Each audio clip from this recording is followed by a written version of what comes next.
I have a square and I see a graph, and it tells me the equation of this graph is y equals ax squared, and also tells me the area of the square is 16. Alright, so working with the main information of the problem gives me, I think one of the main information tells me, well, there's two that I think that are crucial. One is the area of the square. The area of the square tells me is 16. So the area of the square is 16, that implies that the length of each side is 4. And secondly, it tells me that the equation of the graph is y equals ax squared. Now I'm going to change the color of my pen for a second, and I'm going to draw on the actual problem. So the length of each side here is 4. So the length right there is 4. The length right there is 4. That's 4, and that's 4. And the problem also tells me that B and C are points in that graph.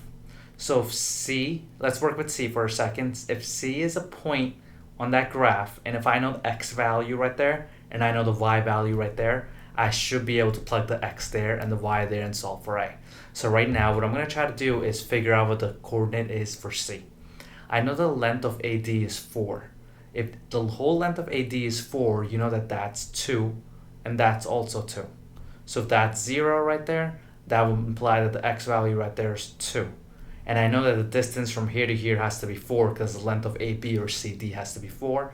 So I know that the y value there is 4. So from there, I can infer that the value of C, or the coordinates of C, must be 2, 4.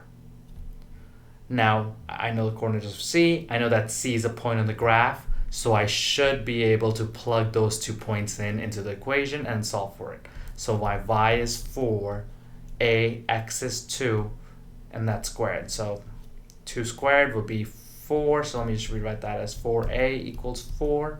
Divide both sides by 4. A equals 1. And the question is saying, what is the value of a? So the value of a is 1. See?